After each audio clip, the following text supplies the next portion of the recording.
Hey, what's up, everyone? Welcome to Stop Hating Work, a show all about how, as the title says, how to stop hating work and how to enjoy what you do every day. My name is Chaz Becker. I'm the founder of JoyTal, an organizational health consulting firm, and I will be your host and guide today. I'm really excited about the topic that we have for today, which is how to work yourself out of the job. So today's episode is about a mindset for helping you get the most out of your job. But on the surface, it sounds counterintuitive.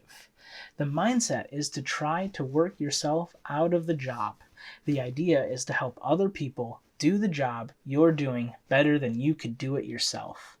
And I'm pretty passionate about this idea, so I hope you enjoy today's rant that's about to come.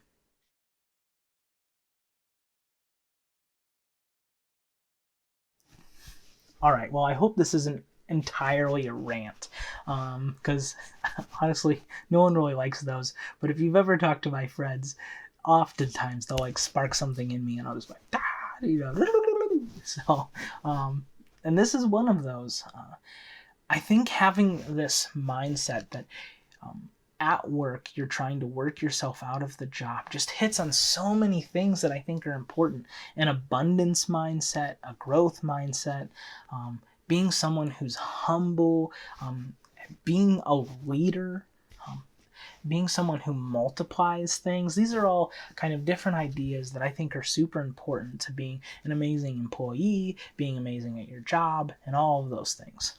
And so I'm kind of like break this idea down a little bit. I didn't write a ton of notes for this one, but I just wanted to kind of be off the cuff and talk about it. And so let's talk about what I mean by working yourself out of the job. And so one thing that I used to do with students, back when I was a students coach, is I would help students create communities within their peer group.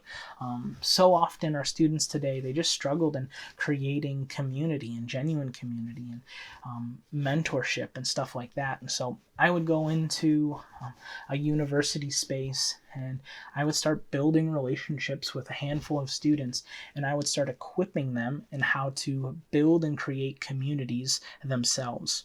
And so what I was doing is I was building a community. I was doing the steps that it takes to build a community around, for us, their faith, but whatever it might have been. And so what I was doing is like, my job was to create this community, but I didn't want to do that job forever. I wanted to do bigger and better things than help a community of engineers get along, or whatever it was. Though I love those students, I don't want to say that I didn't love that job. But I, like I said, this is off the cuff, so get graces. But my job was to be able to equip them to do it themselves. And so I would teach them the different things that I was doing to help create this community on campus. And then I would bring them into doing that with me and be teaching them alongside of me. And then once we started getting more and more people, I would send them out to then go make their own communities within campus and to grow the community and make it larger.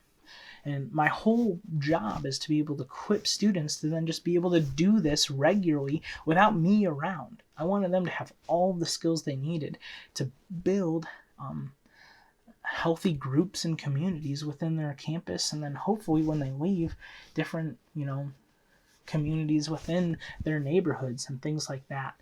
And so my job was to work myself out of the job. And one thing that I love about Seth Godin's book, Linchpin, is that you're being someone who's a problem solver, and that when you are a problem solver and an equipper of people, you become valuable. You create a value for yourself that others can't get rid of. They can't deny. They actually see it and it's like, oh man, I really need you around because look at these amazing things that you did over here. And so let's say you're a salesman and you want to move up in management. Well, work yourself out of the job of sales. Be a mentor to the other salesmen on the team that are maybe junior than you, and teach them how you do it. Take them on sales calls and sales trips with you, and do it together. Create opportunities for you to be a mentor to teach them how you do your job every day, and then allow them to then be better salesmen than you ever were. And what will happen is that people went, oh, I learned this from John, and John was showing me this, and this is how I started using this technique that I learned from John over here, and now I'm killing it. I'm increasing my sales every quarter for the last year, and John's been such a huge help, and the management's gonna be like, well, what the heck's John been doing? And so John's just been a giver of himself, and his sales aren't maybe not even as good. But all the people around him that he's been helping has been good. You know what? Maybe we should move John into management. Maybe we should let him do the thing that he was already doing. That sounds scary. That puts trust in the people who are above you to see those things. But I believe that what this does is it creates multiplication. It's a growth mindset. And people will recognize the work you do. And if your work is invaluable, if your work is helping raise not just your numbers, but the numbers of a whole team, you can't deny that. And it needs rewarded. There are so many opportunities around you.